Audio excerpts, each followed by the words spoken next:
Mired in Toxis right, us versus them. While we pay to keep our politicians fighting, how do we the people rise up and solve the great challenges of our time? We do it by embracing freedom and liberty. There may be no such thing as a free lunch, but this hour is as close as it gets. Welcome to A Free Solution. All right, welcome to A Free Solution. I'm Kevin Wilson, your host today, joined by Tim the Freedom Variant O'Connor. I am here, brother. It's good to be doing Thursday nights again. I know, right? Been a couple weeks now. It has. The Bills game, and then last week we did Wednesday together on the radio, which was a blast, by the way. You know, like I love it when I get on there. And I love having somebody else keep track of the time and when commercial breaks are coming, because that freaks me right out. I just can't do it. Well, you know, and you just get used to the cadence of it. You got to get into it. And then you get the callers, too, which can be, you know, anywhere from, like, informative to, like, I don't know, the last caller is a little bit strange, but, you know, I'm glad he called in. We got to talk. Keith got a little mad at you on Monday. Oh, on Monday? Yeah, Keith got mad. No, he told me to get out of America. He did. He totally did. I was just like, oh, God. Keith. Poor Keith. Like, guys, look, one of the things that Kevin and I try to talk about pretty regularly is, like, the system manipulates us, and they use anger, and they use force, and they use confusing messaging, and they do it on purpose. And Keith's really smart, man, but, like, he's really angry sometimes. So I don't like, whoa. I didn't quite get that. Because I was talking about, like, immigration, which was what we're going to talk about today too. I was talking about that, and you know, and I was saying, like, hey, you know, people want to come here. America is an awesome country, and that's why people want to come here, and we should, you know, make the rules simpler and easier to understand for that, you know. And Keith got on about, you know, how, like, I had criticized America's actions abroad and blah blah blah, and he's like, if you think America's never done anything wrong, then, like, you know, you're anti-American. Like, yeah, man, America's done some bad stuff overseas. It happens, you know, like, we're not a government run by perfect people. We're a pretty good country, but, like, some of the foreign policy stuff is pretty shady. It's not good. We've had this. America has some exceptionalism to it. The goal of its founding, you know, like to subjugate the government to the people and not worship government as the be all end all. Certainly, that seems to be falling by the wayside, but.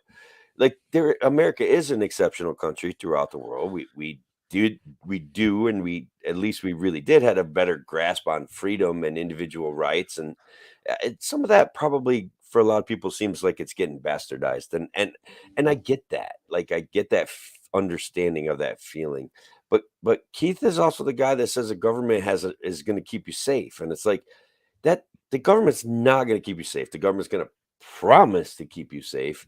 And then you have to participate in some of that responsibility yourself. Like, that's a reality. Yeah, and sometimes does a good job of that. Sometimes it really does. Sometimes just the opposite too. And that's, you know, my position on, like, government politicians in general is, like, I have to be careful not to develop any sacred cows, right? Like, everyone is worthy of criticism if you end up doing something that's wrong, that's immoral, that hurts people. So, you know, I love that about you, Kevin. I worship Donald J. Trump. You know that. Yes, so that's unquestionably. You're not going to change that. And I'll get this comment from Facebook user: America is amazing, politicians suck. Yeah. Agreed, bro. Agreed. I wish I knew who that was. Sometimes I can figure it out in a minute or two. Yeah, right. And it could be in our group page, which Shelly on YouTube says good evening. And I met Shelly in person, Kevin, up at Larry Sharp's hearing. Cody. Oh, nice. Cody and I ran up there to check it out, and we were all ready to protest and start kicking over benches and stuff like that. But really, there's not a lot of opportunity to do stuff like that in a court of law. No, I mean, you should have definitely set a trash can on fire or something, at least. I know. Oh my God. Like, the whole process for me getting in, like, of course the metal detector goes off, and I'm like, what in the world? I don't have anything on me. And it turned out I had a lighter in my pocket, and I'm like, oh my God, what the heck? No, I've done dumb things like that. Like, I've like carried a pocket knife into a federal building on accident before. Like, I walked in the office, and I was like, hey, You're lucky. listen, like that's just You're lucky to be I forgot I alive, had that in bro. my pocket. And the guy's like, yeah, whatever. Like, we're just gonna hold that at the door for you. And I'm like, cool, Yeah. appreciate you being super cool about that. They re they returned my lighter to me too. Like, I'd forgotten about it, and they brought it over to me when we were kinda talking with Larry and, Gary Denoy and his lawyer and stuff like that. Yeah, But yeah, I got met Shelley face to face. It was a wonderful experience. nice. But thanks for listening, guys. So again, we're going to talk about immigration today. We are. So do you catch my Monday show? I kind of went on a thing about like what was going on with the flights, and I know Tim, you have some thoughts on that. I do. Um, I definitely and do. so like you can go back and listen to my Monday show, but Tim, we'll start with what your thoughts are on this. Like, Alright. what are your thoughts on this I situation? I'll kind of respond to it. Yeah, okay, so one of the things that I think gets lost in, the mainstream media messaging about these situations is these people are asylum-seeking individuals that are here under legitimate rules of law and stuff like that, right? And they're in my opinion, that we're not necessarily prepared to handle this influx of people. And these people are living in flea bag hotels under bridges and being stored in cages on the border. And I think that is a problem. We need to absorb them as fast as possible. Where I got mad, number one, people should not be. I agree, Kevin. Like I agree, people shouldn't be flown around as political props. But what happens is they bust them around constantly, and there's no like media news coverage of it, and they slide them into communities, and so they're still kind of props, and they're still All right. being used So as a political tool, right? let's talk about like the busing thing, because there's kind of two different ways of busing happening, right? So one is like the stuff that Ron DeSantis is doing and Greg Abbott is doing, like they're like just taking random folks and busing them off to like usually New York blue City. cities sanctuary. New York City is a huge one, right? Which Yeah, now they're starting to get a little bit more prepared for it. So like they're handling it a bit better now, because they're yeah, like, well, we know busloads of folks are just going to show up, and Texas has a budget for it. They're just going to do that, so we'll be ready for it now. But the other one, I know folks talk about like how Biden's flying people all around the country. So I looked into this a little bit. What's actually happening with this is a lot of times they're minors being flown around, right? sure. They're secret flights because they don't really want to advertise to anyone, like these are minors. They don't want to reveal their identity. A lot of times they're being flown to someone who has like a nearest relative or something, or if there's like a program that can take care of them there. So like that is happening. Like minors are being like who are here on asylum, and then just like a special like youth asylum type thing. Yeah, And then sometimes there's folks whose parents are here and they're going through their own detention trial that's like separate from like what their immigration status is. yeah, So again, they're getting flown to a relative or to like another city with a program that says they can take them in. So that is something that's happening. It's kind of been going on for a while. Like it's been going on since like the Bush administration. yeah. Actually, it's not like a new thing, and Well, it's not really like political. It's just kind of how you deal with these kids who've shown up here. More of them have shown up in the last like 5-6 years, but and yeah, that's in part because of the weird incentives that we have of our system, where like if you're an unaccompanied minor showing up to the border, you could get sent to a relative and you're likely to be able to stay here, whereas if you show up as a family, you're likely to get detained as a family and deported.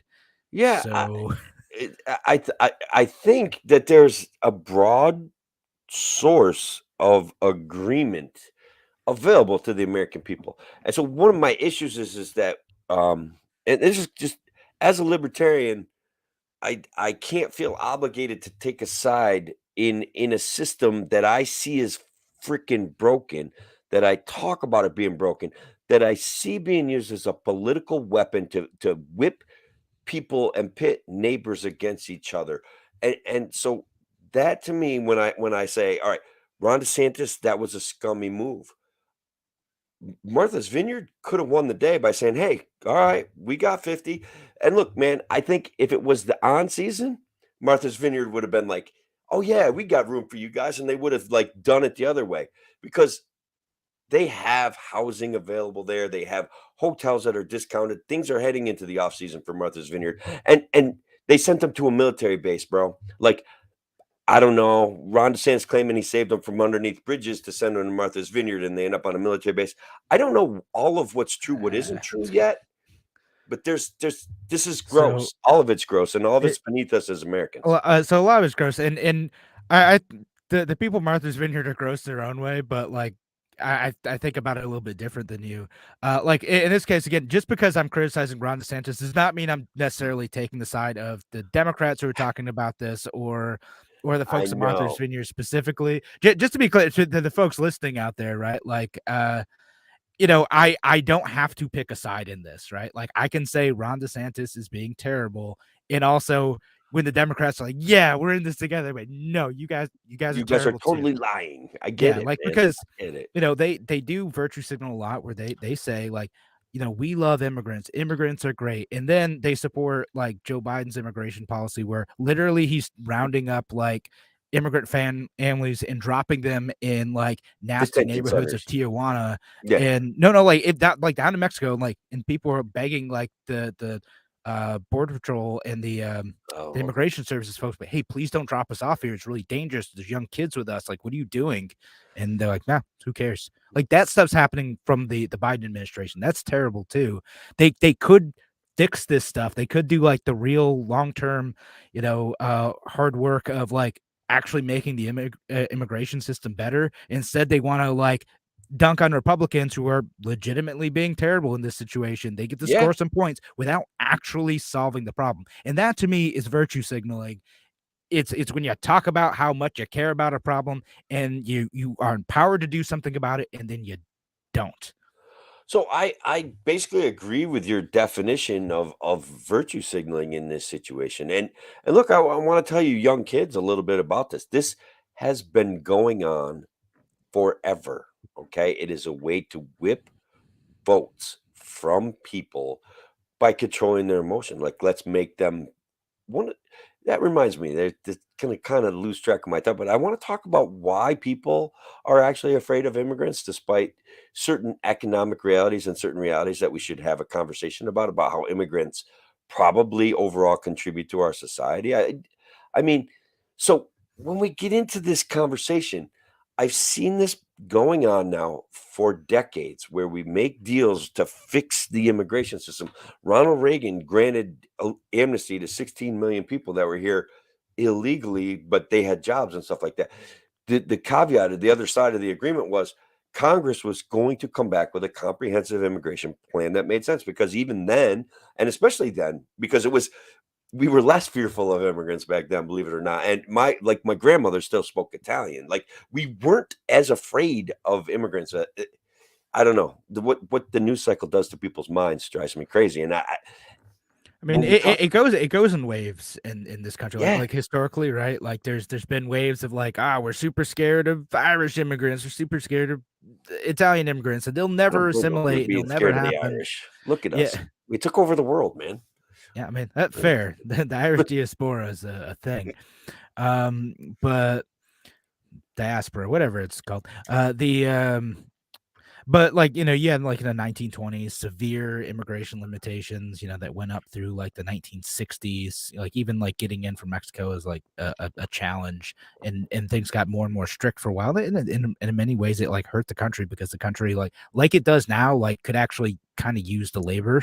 Like Mm, we need people to like fill some of these jobs, and yeah, stuff's just like not getting done and it's hurting the economy in a lot of ways. So yeah. yeah, like and it's and again, it's weird that Democrats don't try to fix this issue because people genuinely want, like we're talking about, like, hey, we can fix this. Like, okay, secure the border, get rid of like the chaotic situations, and part of what The like we chaos, can, bro. It's awful. yeah, right. Again, Awful. like it isn't a good thing for people to just be like, trying to cross a river in the wilderness on their own and showing up in a town with like nothing, like starving and dehydrated. Like, yeah, Sure. that's a bad thing. And it would be a lot better if people had a very clear and simple process of just like showing up at the actual gate, like saying what they want to do, and then having a reasonable chance of being able to go in and like I, I do want it your to be thing. better. Yeah, I want some vetting, right? But we have the world of social media and computers. I think that vetting should be v- a much simpler process than it is. I think that there's actually sponsorship programs if you guys want to help families migrate here. You can sign up, put your name on the dotted line, and look. I'm in commercial construction. We see crews, right? We like the fence guys from Guatemala, right? They 17 of them show up. They put like 2,000 feet of fence in a day. They're all legal immigrants. They're here working and they work like 10, 12 hours a day. And they're nice guys. Like they break tools, they fix tools, they borrow tools, they return tools, they loan tools. They're like, Yeah. they're human beings, man. Like that's a Yeah, reality. and that's the important thing to keep in context of this whole conversation. Yeah, like these are people, right? Like it's not like the abstract of like look at these hordes of numbers who are out here, right? Like these are people with families, with stories, with ambitions, Yeah, and most of them are good and well intentioned. I know there are some bad folks who are going to be out there. Like I get sure. that. I'm not naive, Yeah, but for the most part, most of the people coming in are just trying to make a better life for themselves, and sure. the type of person who's ambitious enough to cart their butt out of communist Venezuela and make their way all the way to North America, like that person who's that ambitious to be able to get themselves and sometimes their families up here out of Yeah, that bad situation. Like I want that person with that ambition here. Like it's a good thing. That is a it- motivated, set of individuals, and they could do good things if they're able to come in and establish themselves and work quickly, which is another thing. People are like, "Oh, people are, like, soaking up welfare." I'm like, part of that is, like, we make it difficult for people to come in and immediately work in some situations, and that's a problem. yeah. Uh, so yeah, I got a couple of immigration stories, right? Like I met a guy been here for 20 years. He's got a kid. He's never been able to file a tax return because he's an undocumented guy, and Yeah. he's a talented guy, and he can do things. And like I don't even want to say where I met him, how I met him, how I know him, nothing, because I don't want this guy getting shipped out of here. He escaped oppression at the age of 16, and he's here and he's doing jobs, and he's basically Yeah. a tax slave like the rest of us, except even worse because he pays in and he don't get nothing back ever. Yeah, that's the thing, yeah, a lot of immigrants, especially, like, undocumented ones, they're operating under half times false Social Security numbers because that's what the employers do, so they're paying in, they're not gonna get back from Yeah. that system, they can't, unless they're grabbing another fake identity, which I know happens, but isn't most people, they're just not gonna receive any, like, benefits, in most situations. There's some, like, cities that will, like, just give you food and whatnot, without asking any questions, sure, but, like, the nonprofits and cities who run those programs kind of expect that, and that's fine. But, same thing though, like, I kind of been working around, like, immigrants since I got my first, like, real job at Annie Ann's when I was, like, it's, like, right around the time I turned 16, and, there's a bunch of immigrants there, and then, like, I remember one day, like, they all changed names suddenly, and we're like, "Oh, okay, that's weird, but, sure." That's weird. Yeah, I, Carlos, he's gonna be called, like, you Jim now, and I'm like, call him Jim. Yeah, call him Bob. Whatever. "Oh, okay," and I was like, That's pretty weird." It wasn't like those aren't the actual names used, but I was like, "Alright, cool." But yeah, it's just stuff like that, and again, but they worked hard, they did their thing, it's fine, they all, wanted to be there, they're excited for the opportunity to have a job at Annie Ann's because it was better than the situation that they were in previously. So my first house, Kevin, was a two family, like kind of a fixer upper, but kind of in okay shape. And I rented out an apartment, and I rented it to my friend who was a manager of a diner, right? And the diner guys, like they provided housing for people that worked for them. And so I would meet the guys, and one of the guys that I met, his name was Nick. And Nick was from Russia, and he immigrated here on a student visa, right? And this is one more problem with the whole immigration system, right? He immigrates here on a student visa. He decides, students not really for him. He goes to work in a diner, guys, like working 7 days a week, 12 hours a day, right? For 400 or 500 bucks and a place to live. And like he makes something of himself. But the whole time he's going through this, trying to get a new visa and trying to get access to the system of a United States citizen, this guy's getting shaken down by immigration lawyers. Which, guys, immigration lawyers, it's like $1 trillion a year freaking business. They shake these people down. They take their freaking money, and these are people here that come on visas. So the whole system, right? The whole system is busted. So this guy's like, I got it's like specific visa types, though, right? You come in a student visa, then it's not really meant to go and like just work and not be in school. You're here to go to school, and that's right. it. And if you want to do something else, and you need to go back a lot of So, times, and then request a new visa to work, and then come. Slick Willie, the visa lawyer, the immigration attorney says, "Hey, for 15 grand," and 15 grand back then was it is still a lot of money, but it was a real lot of money. For 15 grand, I can get your visa changed from this type to this type, and you can stay. And then they're like, "Yeah, well, it would help if you get married and stuff like that." So he pays this guy 15 grand. This guy stops showing up to the court dates, and like this guy now is screwed again. And so still, this guy nose to the grindstone, keeps going, keeps saving his money, keeps shelling it out to like immigration lawyers. Finally, someone says, "You know what? All right," he gets it a little bit straightened out, and he starts working his way really up the food chain. So now this guy owns diners, and he owns a couple of diners, and then he owns one in Binghamton, and then like falls on tough times, and now he's going to jail for tax evasion. It's just a horrible. Like this guy got beat upon by our system, and now he's going to spend a year and a day in jail and come up with $325,000 so that he can continue his life in the United States. It's just, it's a shakedown. That sounds wild. Again, like even if you do everything right, it's expensive, which is why so many people are like, "Well, I'm definitely not going back to where I am, and I don't have this 15 grand or whatever." It's not Probably always that 30 much, grand but now, sometimes right? it's more.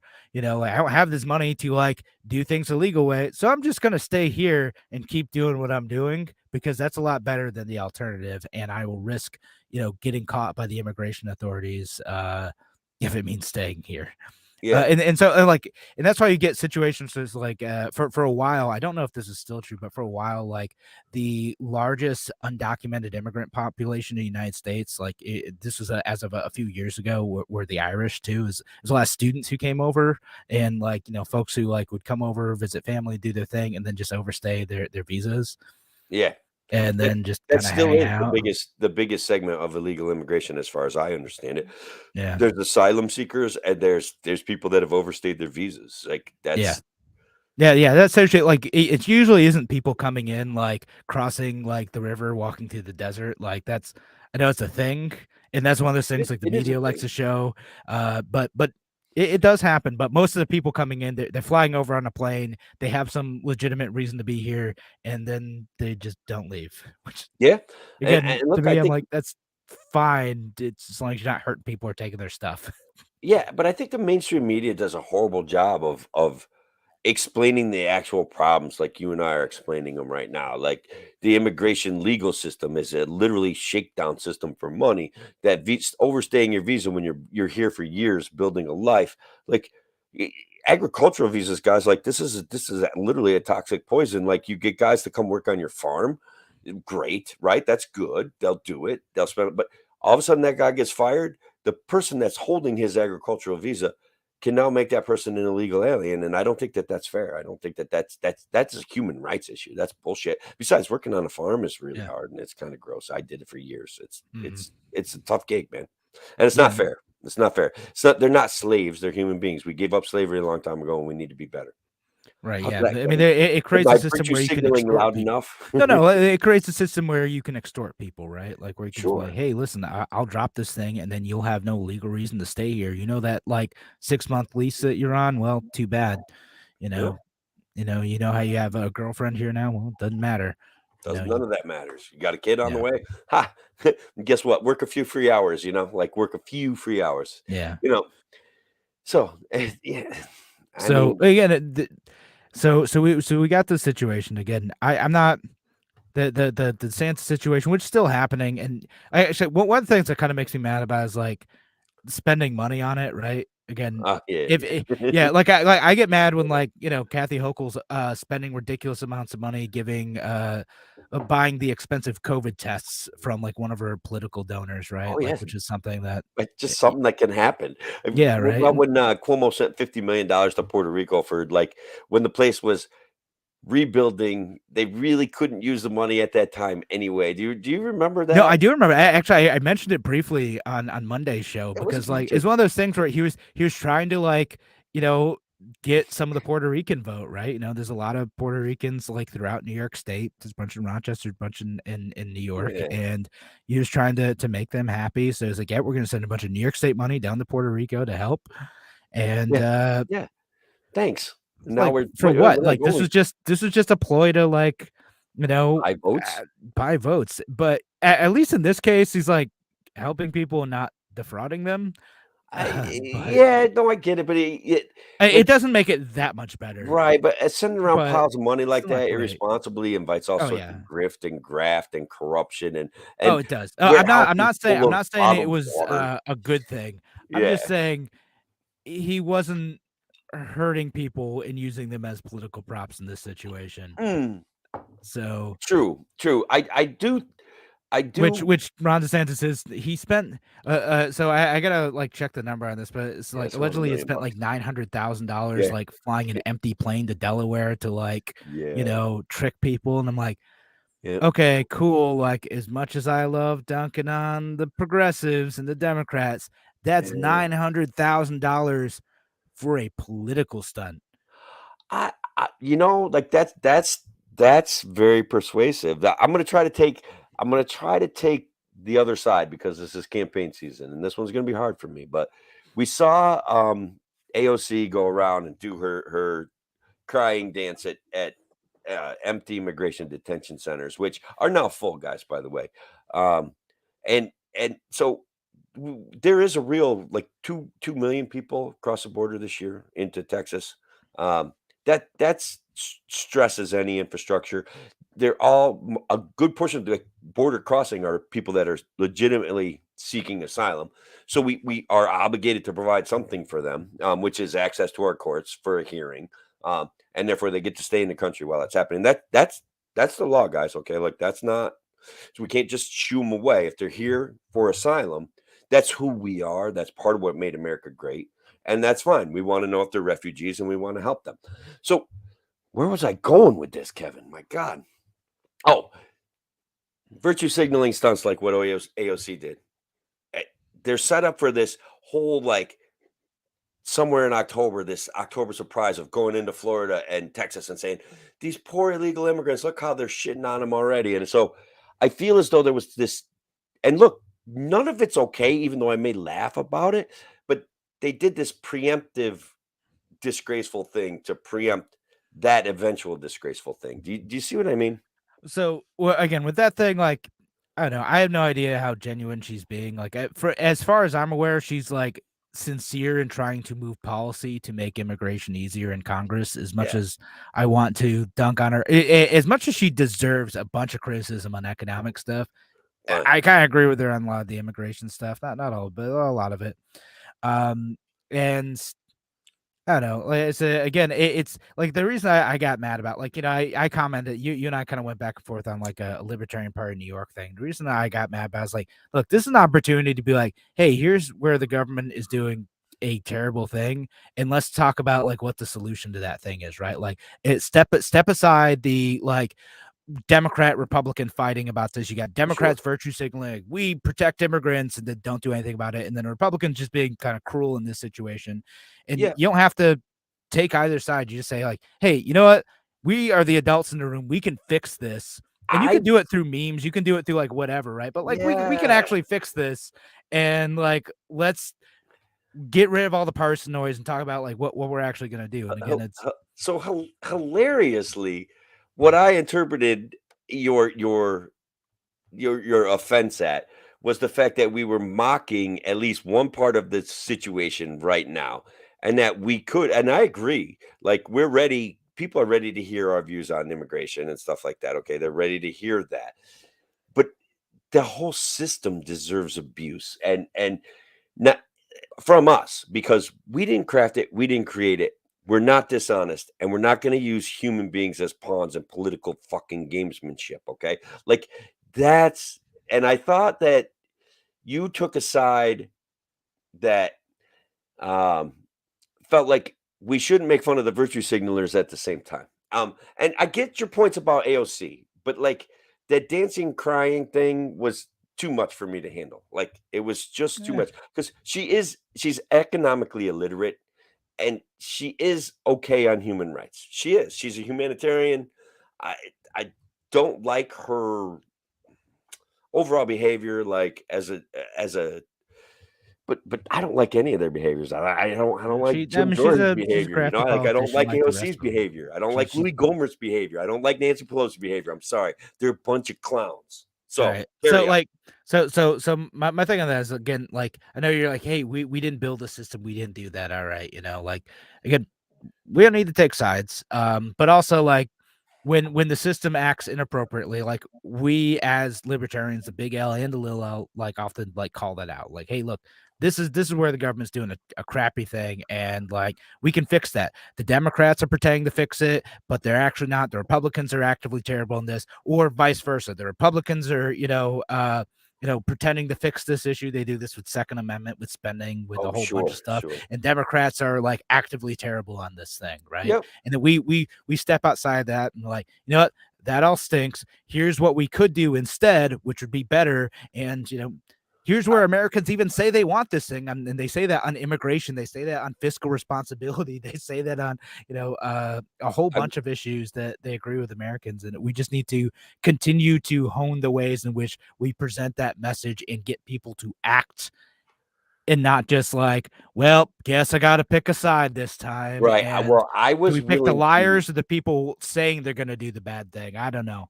I was willing to give libertarians, both large L and small L, the benefit of the doubt because that they do understand immigration better, and that I get the inopportune joke of Martha's Vineyard, but God, man, I, this sanctuary stuff, this whole thing turns out to be just a charade to buy cheap votes. Like they should actually have to spend money like everybody else to get votes, and they should have to live with the consequences of Yeah, their we'll talk claims. about the sanctuary thing too, right? Because I like, know, I'm I know not. what you're going to say. We're going to actually argue about this, but go ahead. Yeah. So I'm not actually mad about the like, again, the Martha's Vineyards thing, because I'm like, well, they had to get folks to the right place. Like, that's what it is. Sanctuary City isn't necessarily a commitment to like take people in. It's just a commitment not to snitch to the cops. Like that. I know. That's all it is. And same with like Second Amendment, like sanctuary, like cities and counties too. Like, Yep, which I know you understand. It's like, I do. hey, Yep. like, it's not like we're telling you can openly brandish these weapons here. It's just, we're not going to go out of our way to tell the state police or the feds that you You are are doing breaking this the thing law that, of New York yeah, City. you're breaking the technical law, even though you're not actually hurting anyone with the Right. mere possession of this weapon. I think a lot of us, and I'll be honest, like I came here from a conservative angle, right? Like a lot of us saw that word as sanctuary, like as they're saying they're a sanctuary city, and the part that felt obnoxious and slightly hilarious was that they're like, but not that kind of sanctuary. You know what I mean? Like, well, oh, we're a sanctuary I mean, city, the people not did go that to a kind of church and everything, sanctuary. like literally a church, and like, spent a couple nights there. Which is great. That's who did it, right? That cost the town of Martha's Vineyard almost nothing to have a church volunteer. All their volunteers come down and hand out food. Like like Yeah, did that. that's real. That's real virtue, right? Where they take time from their lives to go and help people. That's real virtue. Okay. But when we say we're a sanctuary city, and again, I'm not kidding when I say I think if it was getting into the on season, Martha's Vineyard would have said, fine, let's figure out what we can do. But since it's getting into their slower season, they're like, oh my God, this is going to be a horrible burden. And it was only 50 people. Now, I understand that maybe they felt like they had to take a stand and get rid of the 50, or else Ron DeSantis would send them by the thousands. I mean, I don't think that that what didn't it happen. is. Like, again, like, you could show me evidence otherwise, but like, what I understood from the situation is like, well, okay, they could put them all in hotels there, whatever, but like, you have this military base where you could have families together in bigger spaces, and you could have, they have accommodations for like this particular thing, plus people on site who would be able to like help them and then transport them to whatever like their next destination is. Because again, when you seek You get asylum, these, yeah. you're like, while you're waiting for your hearing, like wherever that hearing is, you can choose what your address is and like go there if you want to. Again, these folks were enticed with money to go do that, and then I kind of got guess some bad information about like what was supposed to happen in the asylum hearing process too. Allegedly, we'll see what sure, comes out in the lawsuit. And sure. then We'll see. We'll see what that had some addresses allegedly were incorrect given to the immigration services of these because they were folks. under a bridge. Like they don't have addresses sometimes. Well, was it necessary to list their address as like homeless shelters in Tacoma, Washington, while you're sending them to Martha's Vineyard? Oh, I don't know. I did see. There's That always incomplete information, and that is something that I was unaware of. Yeah, no, that kind of just seems like a dick move to do that, because if they It, miss that hearing, they may get their asylum request denied, and then they'd be deported. And if your hearing's in Tacoma, Washington, 48 hours from you you being in Martha's yeah. Vineyard, it's No, not I great. get I mean, it. luckily, again, they sent them to Lawyertopia over there, so like folks are representing those people pro bono, which again is a nice thing to do. For sure. Uh, Yeah, and so they're helping them fight their case, because as you mentioned, like it's very expensive to go through the immigration system, but It's incredibly expensive, and these they guys don't have the assets for that. yeah, So but because again, this is a great virtue signaling opportunity for the folks in Martha's Vineyard. They're doing the right thing, but it's also virtue signaling to not. Some of those folks are they could have empowered to probably. fix the actual problem, but I guess they could have, in my opinion, they could have really said, "All right, like, look, we got this. What you did here." I think it would have been a stronger statement of, "We've got this. What you did was horrible, you guys." Okay, like we've got this. We're gonna pick this up, but what you're doing here is horrible. But so I said in it's some ways it did. equally horrible that they're stuck in Texas. It's equally horrible that we've created perverse incentives for them to flee here without a realistic ability to get them Yeah, sponsored and set up. It's just not that easy. And look, they run risks of all sorts of things then, right? Like getting involved in black markets, getting involved in all sorts of black markets that we have yeah, right. so I mean, many like of. there is legit human trafficking in that, like people will pay coyotes, to sneak them across the border in different ways, which can be dangerous. They can kill Absolutely. people. There's the incident where a few dozen people were like found dead in the back of a truck because they're trying 50. to smuggle in 50 people. Yeah, and that's awful. And then folks are like, oh, like this is a sign of open borders. I'm like, no, if we had open borders, they would just come in. This is a sign of like restrictive borders where people aren't able to figure out a way to get in, so they are paying shady folks to do dangerous things to try to sneak them into the country. That's kind of what that's a sign of. And All right, and so by go ahead. Paula says it.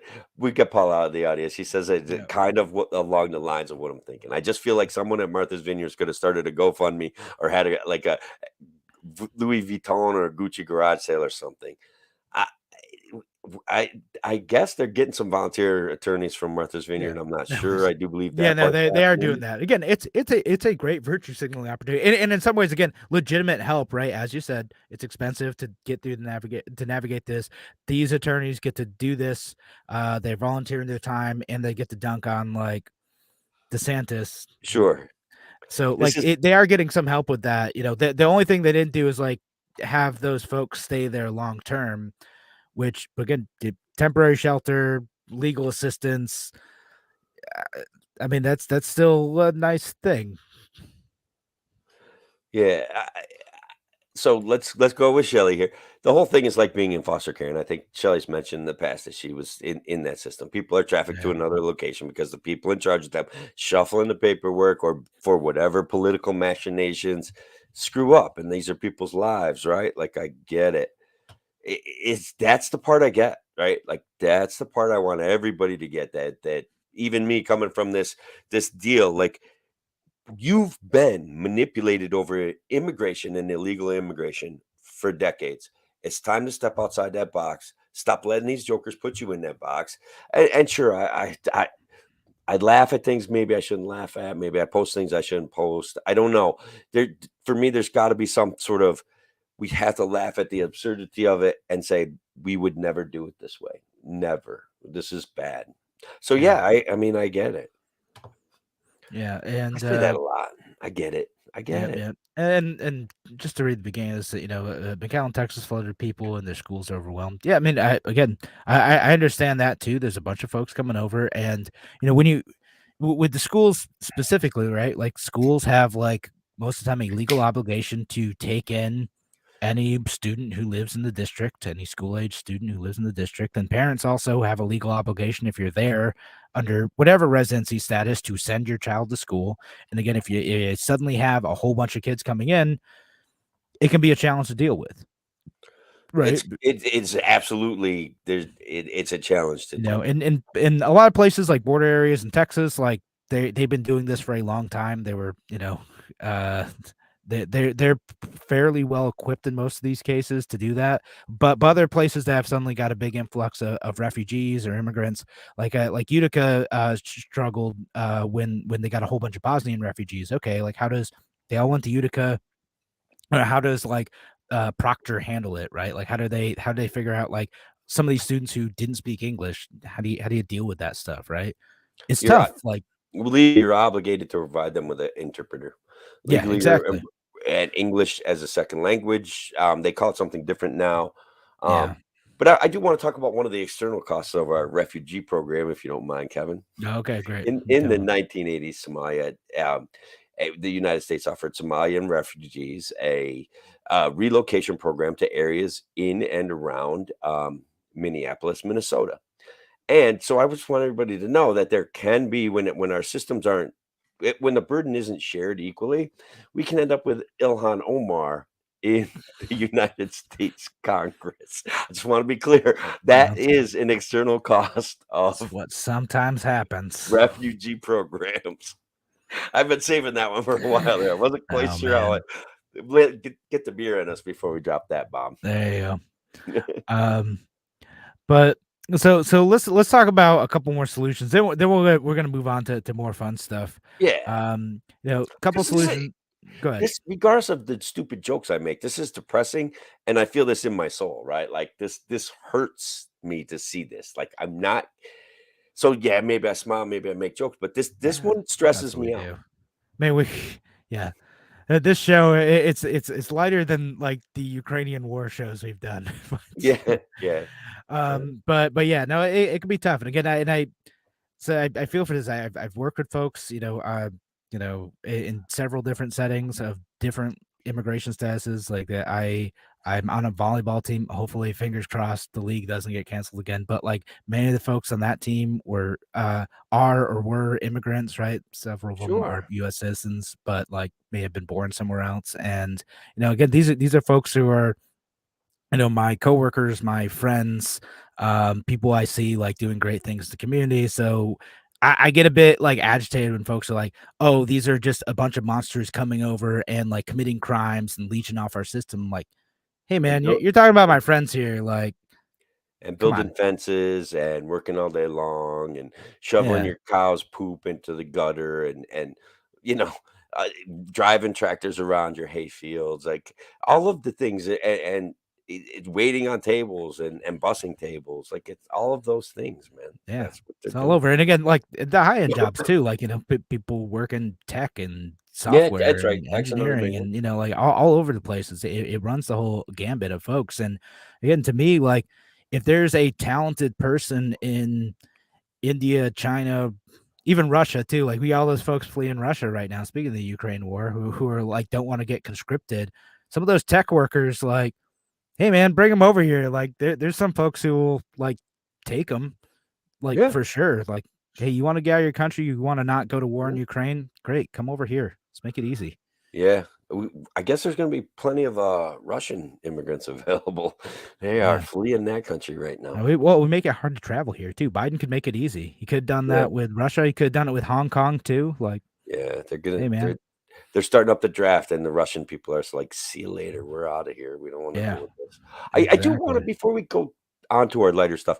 I want to just touch on the notion of why people are afraid of immigrants. What do you think? Like, why are we so easily manipulated over this subject? Illegal immigrants, legal immigrants. Yeah, I mean, it's just fear of the other, right? Like it's like a tribalism mentality is my thought, right? Like it's unfortunately something kind of fundamental to human nature, but also something like we have the intelligence to overcome. Is that like, hey, here are these people who are different, and like I need to conceive of them different and how they interact with me and my community, and what if those others are a threat to me? Because way back in millennial ago, like the person from the neighboring tribe who didn't speak the same language as you probably was a threat to you, and that's something pretty hardwired into the human experience. All right, I want to add something to it. I think that a part of it is that we as human beings are seeing an increased level of I, I don't want to overstate it, but I want to call it tyranny, right? We're seeing our rights eroding. We're seeing our monetary policy failing all of us. I want to even zoning doesn't take care of us, right? And even renting out your house, like you can't rent out a room in your house because if a psychopath moves in and they know the law, they can make your life miserable for months and months and months. And I think that piece of it that we've devalued our own individual rights through the people that we've elected and the laws that they've enacted. That in a way we're obligated to try to protect what little we have left. And so again, it's a very simple way, but it's a way for me to blame the government and say the government is not doing its job of making me feel like my rights matter. Okay. Like when a guy can get arrested for obviously defending himself and be stuck in jail, even though I'm still mad that he got arrested. I don't care that the charges got dropped. I'm still mad that he got arrested. That's craziness. About that dude in New York City. Yeah, I Yeah, couldn't yeah. remember his name right. I've been a lot smoother with that piece of it. But yeah, that's that kind of stuff that encourages enhances their ability to manipulate us through fear. So we've got to figure out how to do better, man. Yeah. I mean, I agree, like there's a lot I of agree with what you manipulation said and too. fear, and it's yeah. Yeah. So we kind of got to similar places on this. And Yeah. and just again in terms of solutions too, like what can we do here, right? Mentioned this on this show, but like we can make the process like simpler, right? It's Mhm. not that you eliminate the vetting altogether. It's just you make things a little bit simpler so it doesn't take you 10 years to figure stuff out, right? Because even if you're like married to someone in the US, like it's not always a straight shot to being able to stay here legally. Like Correct. it's That not a is thing. It can correct. still take a lot of time and a lot of money. Just simplify the process, make it easier for folks to hire people from overseas too. So dealt with a little bit of that. And it Yeah. can be a pain, right? If someone doesn't have a green card. And then the other thing too is like again, so Florida's spending all this money, right? They budgeted like $12 million to move people from Florida up to north to spread out the burden of taking on immigrants. Although It may not be a burden. I didn't mean to say it like that. no, like that's how they phrased it, right? Like Okay. that's not really my phrase, that's his phrase. I'm like, okay, well, Ilhan Omar is still a burden though. The but Somali her refugee aside, resettlement. like, and again, Florida, like they don't get many Central American immigrants. They get a lot of Cuban migrants, Mhm. which has again been a thing for decades because they're for some reason people don't like it in Cuba. Don't know why. I can't imagine authoritarian socialism and communism sucks. I think that should be obvious and okay, let's solve that problem at a later date. Yeah, right. Those But guys. so again, if Florida's gonna do this thing, which I don't always agree with, again, just be upfront with folks like, hey, we're gonna send you to this place and tell them like what situation they're walking in. Okay, cool. And again, their place like Rochester kind of needs folks. The only reason Rochester hasn't shrank dramatically in population over the last 30 years is because of immigrants. Like that's the only reason why. It's specifically immigrants from like not in the United States, not Yeah. folks like me who just moved from Utica. Um, you know, uh, I've been working in Connecticut near Hartford and the level of because I come from like upstate New York, right? The level of multiculturalism is incredible to me. And like everybody just seems to just do their thing and get along. And I don't know. It's a nice area. People are very, very Yeah. friendly, and I'm very like. Sometimes we accuse our like people are getting lazy around here, and I didn't see a lot of that in Connecticut. There's a Yeah. lot of people by the side of the road asking for money. I'll be honest. That doesn't Yeah. a little bit more there than there is here, but That'll happen in a bunch of places though. yeah, You know, but yeah, again, places like Rochester can take more people. We're a city built for, you know, Rochester at the peak of like Kodak's, height, right? yeah, Like there's space for a lot more folks here. We need more people here in some ways. And I'm sure. it would be a lot better if New York could fix its policies. I'm not gonna stop fighting for that too, right? Sure. So like their kids are gonna leave, they're gonna go back down to Florida, but you know, Yeah, in yeah, the probably. short term, like places like Rochester do need more people, and if they're gonna send folks out somewhere, just send them up here. There's a bunch of folks, and then let me answer this question from Okay. Shelly too. Says who's committing violence from Rochester? Migrants or people who are from Rochester? Uh, it's mostly people who are from Rochester, and you'll kind of see this at the national level too. Uh, People who are native born Americans commit acts of violence at higher rates than immigrants, both legal and illegal. And not that like there aren't undocumented illegal folks who are committing violence. Like, yeah, man. Like again, people are still people. There's still that like, what 3 to 5% of folks who are going to be like violent dirtbags, right? Like that's kind of a thing everywhere. Um, but most folks are just trying to you know get a job and take care of their family. That's that's what most people don't wanna live their lives engaged in a black market with the threats of violence that comes Yeah, along with it. They really don't. Like, some people do, some people get a thrill out of that, so let's get rid of their opportunity to participate.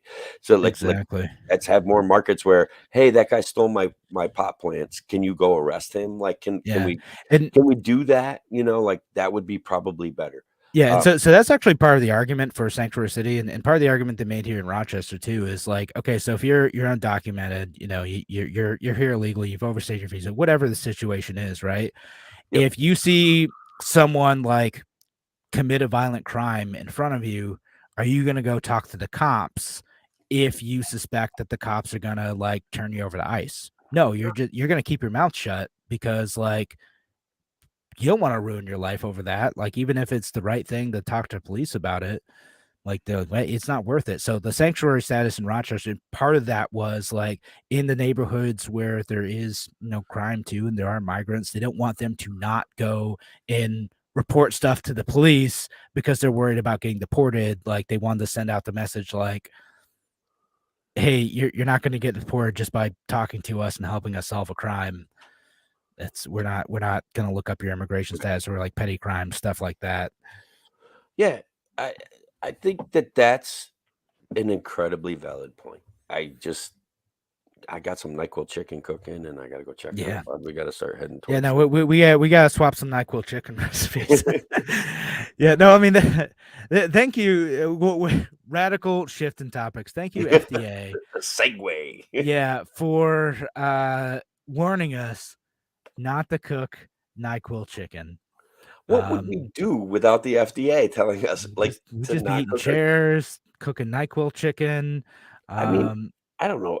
I was just shopping at the store, and I was, buying some zinc cough drops and stuff like that. It's allergy season, and we just wanna make sure we keep you know, we have, like, zinc cough drops, and I'm kinda checking out the prices and stuff and seeing if any of the cough syrup has, uh, a lot of concentrations of zinc, and I'm just in case. And like NyQuil's like $12 for 4 ounces. Like, if you can afford to put that on your chicken, I mean, go ahead. That's all I can say. You want to marinate your chicken in NyQuil, it's going to cost you $150. And what's the benefit going to be? yeah, it the thing is, yeah, it doesn't actually help you. Now, we'll put a giant asterisk on this whole conversation, right? Like that no one's actually doing this. Like Nobody. very few people are actually marinating their chicken in NyQuil. They're It doing it for guys, TikTok. guys, it's a joke. It's a joke, It's a man. joke. It's a joke. It's literally a joke, and the FDA Like the Tide Pod craze. I mean, Yep. no, I think the cinnamon thing, no. I think that The probably was cinnamon okay challenge. to Yeah. put out a public service announcement, like, you can literally kill yourself with cinnamon if you do this challenge, all right? Like, I think it's okay to say that, but I think Tide Pods and NyQuil, I think the kids like to play games with us, man. No, they're totally messing with people, right? Again, you and I are both on TikTok. I've seen a bunch of stuff like people did like the NyQuil challenge and like, oh yeah, did you know like if you coat your solar panels in NyQuil, like it'll, people are like just doing stuff like that, like they're just making jokes about this stuff. There's all sorts of things that they're not real. There's someone who like made up a ridiculous challenge, and sometimes people will do that. Like there's like the penny challenge people were doing for a while, where you drop a penny in like a half plugged in plug. Oh, yeah, I love that. It was like 3 people doing it though. It's like, and then everyone else was just making fun of it. Right. It's Right. And look, I can remember, I don't know if you guys have ever seen the one where they post a meme of the outlet checker, and invariably, right? Invariably, the outlet checker is a bare piece of copper twisted together that looks like the prongs would fit into the outlet to see if it has juice. And it's like everybody starts freaking out, like, you're gonna kill somebody, you're gonna kill somebody. I'm like, everybody could just take it easy. Unless you're sitting in a bucket of water and you stick that thing in there, you have exactly 0 chance of getting hurt from that. You might burn your fingers, and honestly, you might burn the outlet, and you might start a fire. That all those things could happen, but you're not going to get electrocuted. I would almost be willing to guarantee it. probably. Listen, I'm not guaranteeing it. This is not electrical advice. No, don't do that. Little The electrocution. reactions to things are very strange I mean, sometimes. I've done dumb things, like I've had stuff plugged in, and then like I was trying to test something, and I pulled out like wire nuts that I didn't have on correctly, and then like set my arm on it. Nice. It Yeah, hurt, right? Oh yeah, no, it hurt. Yeah, I mean, I helped my grandpa. He's an electrician. I helped him a few times. I mostly pretty safe, but a couple times like I was just a little bit careless. I was dumb. I will tell you this: that if you take this hand and this hand and close a circuit, like, let's say your bare wire nut wires, instead of just touching like on this part of your arm, you Yeah. went like this with them, you could in fact kill yourself regardless of Yeah, the because then you're level of completing the bandwidth, right? circuit across your chest. You are going right through your heart. That's a really, really, really bad idea. That Yeah. I will recommend against. No, yeah, regardless. don't do that. Yeah, like completing a circuit, like, yeah, right between here and here, it's gonna hurt. It's probably not gonna kill you. It might even get hot. Like, you might like arc, like it might cause Yeah. it to arc, and the burn would be worse than the shock. Like, it could be Yeah. really bad. No, so that kind of stuff. Again, but anyway, the point of all this is like, yeah, like that type of stuff is a joke. That no one's really doing that stuff, and maybe a few people that trying to win that Darwin Award, but for the most part, people just doing this stuff as jokes. Fake news for you, buddy. You ready? Yep. Okay, go ahead. Scientists turn nuclear waste into diamond batteries. Real news? I mean, I've seen a bunch of like articles from shady looking sites saying this. Is this like a real thing? I am saying that there's a company that is really making the claim that they are going to be able to, within a couple of years, build batteries from basically carbon 14. And that if they build 2 of these little batteries and they encapsulate them in other industrial grade diamonds, which, as you guys probably know, a lot of you guys know, industrial grade diamonds are manufactured. They don't cost as much money. That you will actually have a electricity generating from the decay of the nuclear radiation. You'll have a battery that generates electricity, and they're saying, like, for a let's say a something that takes almost no sensor, almost takes no electricity. Certain sensors, they just want to have potential electricity to see if things change. Could last 20,000 years. Now, right, so like a little passive sensor type of thing where you don't want to have to change like the battery too often. Correct. Right? It's in an inconvenient place. Yeah. That's pretty neat, actually. That's they're cool. saying they've done the proof of concept. Now they actually have to build one. And the interesting part about it is that it does not use it doesn't use like spent fuel rods. Okay. It uses things that become um, radioactive from being in the presence of nuclear material. So basically, your carbon 14s, when carbon goes from carbon 12 to carbon 14 in a nuclear reactor because it's how they protect the rods, Mhm. that can be used to make these batteries. They can press that carbon industrially and turn them into industrial diamonds, giving off radiation that will generate battery style electricity. Then they put other diamonds around it. So it's going to be, there could be like the potential for the upscale diamond battery, but they're saying that these things could actually be cheaper, eventually end up cheaper than a regular household lithium battery or Yeah. something that you would buy for your tools that are like We'll see. So 120 they're bucks trying to now. get VC money right now to actually scale it. So they're talking it up big time. Oh, sure. Government money will take care of that. We'll We'll fix see. it. So here's one. Like I think you already know that it's Pennsylvania Senate candidate John Fetterman has apologized to his supporters after accidentally urinating on a female staffer at a campaign event. I so wanted it to be true, Kevin. I want that to be true because, in a way, Fetterman's a bit of an odd duck. Okay, Eh, He's a strange fella. he's So he's is Dr. a Oz, but yeah, he's a little bit weird. He's kind of like he was the mayor of some town, and his parents are really rich, so he eventually bought himself a Senate seat, I guess. So, but it's fake. He didn't actually pee that that we know of. that we know of, That yes. we know of. He didn't actually But pee on a that campaign, was from at BuzzFeed Ruse. which was pretty funny because I fell for it. I know that I did, because I just, you want stories like that to be true. You do. I Some do. truth to I this. want You're them like, to be true. yes, this is gonna be the best fake news Friday. Oh, so unfortunate that it wasn't true. And, Yeah. and Fetterman's like he's had some problems. Like, you know, uh, he chased down a kid and pointed a gun at him when he was the mayor of his town. And it's like, why did you do it? And he's like, no one. He didn't really have a good answer. And he's like, I guess I suspected him of stealing or something. And it's like, and now like, well, would you do it again? And he's like, I don't know if I would do it again or not. And it's like, I mean, maybe his honesty, maybe he's getting high marks for honesty, but holy cow, bro. Yeah, that's he's telling it like it is, right? Like he's not gonna let that kid get away with stealing. Yeah, yeah. And he's had some health issues. So I don't Yeah, no, want to, he had a stroke. So there's probably a couple things going on, but yeah.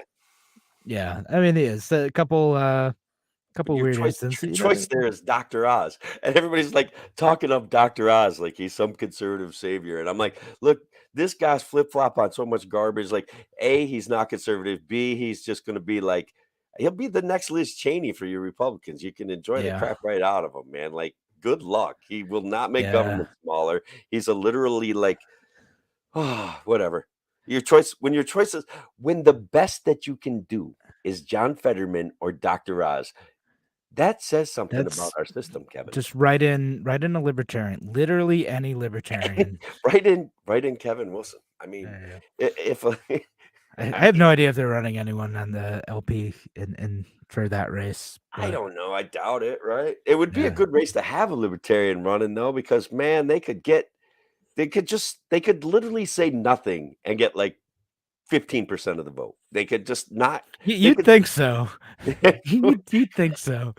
just I But couldn't imagine him not. Like, with those 2 people as choices, how would you not just pick the 3rd party, even if they're so well, green like or we kind of saw this with like the 2016 election, right? Like a lot of people really didn't like Hillary Clinton, a lot of people really didn't like Trump, and we're like, yes, this is Gary this is it, Johnson's we're gonna year. get He's something. gonna crush it. And there's a bunch of folks like, yeah, he's gonna do great. And then like a bunch of people got into the voting booth and like, well, I really fear one or the other is gonna Right. get elected, so I'm gonna vote for the person that I'm scared of less. I I mean, and it happened with 2018 election with Larry Sharp too. I had so many people who were like, "Yeah, I know I had the 8-foot banner of Larry Sharp like in his name in my front yard, but like I was scared of Cuomo, so I voted for the Republican sacrificial lamb." And I'm like, "Bro, that I think that's why we can't, I think that humor is a pathway out of this, and so I wish that I was actually even, better able to communicate my sense of humor with people, or because it's so absurd that if we don't laugh at what they're doing to this to us, like it there's no way to win when they reach your into your aid and they manipulate your mind if we don't end up laughing at them for all of their blatant attempts to do that. Um, I mean, I don't know. I'm seeing it, man. I don't remember us being this angry at each other 25 years ago. I don't. I don't think we were. No, probably not 25 years ago. Maybe 40 years ago. Yeah, see, that's harder for me to remember. Like I was young, uh, and focused on school, and trying to play basketball as a 5'6" round man. I mean, Yeah. that's a reality. Like Yeah. I loved playing basketball, but I was, physically wasn't. We should do a show. Alice popped in the lobby. We should do a show about how to do write-ins because you can do it wrong and then your vote doesn't count. Yeah. No, we'll do a show on that, but maybe getting close to the election. I don't know. Bold proposal: make all voting write-ins. Oh, that would be awesome. That would be Listen, so if Lisa awesome. Murkowski could win a write-in campaign, anyone can. Pretty good point. Yeah. Pretty good point. Alice says TVs do a lot of brainwashing, Alice. Yeah. You are preaching to the choir, sister. I'm That's telling true. you what. Oh, it's awful. It's awful. I put away cable like 6, 7, 8 years ago. I'm just like this I can't do this anymore, And so now I go on and I'll watch Fox News if I'm holed up in a hotel room or CNN, and I'm like, I swear to God, they were talking about this stuff 10 years ago when I got rid of cable. Like, and then they're coming up with those fancy names of Crossfire Hurricane and Yahoo Bravo. And I don't know, man. Like, come on, man. I don't I don't know. know. I haven't watched any of that stuff in forever. Oh, good. It's just, I, it's bad. I start yelling and look, man, when I catch a Tucker quote, and sometimes he's on money, but when I watch his actual show, I'm just like, about 47 times, I'm like, what? You can't say shit. That is pure conjecture, man. Like and then my brain starts to hurt. That I turn on The Office on Comedy Central. That There you go. that's That's over there. That's where when everyone's like, South Park comes "Yeah, on. man, politics sucks." Uh, like because they're flipping between, And honestly, I think Tucker Sean and Hannity's losing his mind. All right, like yeah. this guy is his 3-hour show every single day is the same exact thing every single day. It's every single day. He doesn't change subjects ever. Oof, man, Comforting, folks. it's It is. it's. I mean, I don't know. I don't know what it is. All right. We should call it a night though. We should. I had a blast, brother. I'm glad we argued out this because we weren't as far away as we were feeling like we were when we were using typey words. No, it's a little bit. Listen, Facebook comment sections may not be the best place for productive discussion. Like I know, like hot take there. But goddamn, it's fun. Goddamn, I have a good time with it. All right, have a good one. Yeah, have a good night, folks, and thanks to everyone for listening today to A Free Solution. And yeah, Miss Ann Show, I'm gonna put the podcast up shortly after this. All right, guys, thanks a lot, Shelly, Alice, Paula, Brian LaRusso. Yeah, thanks everyone for listening. Have a good night.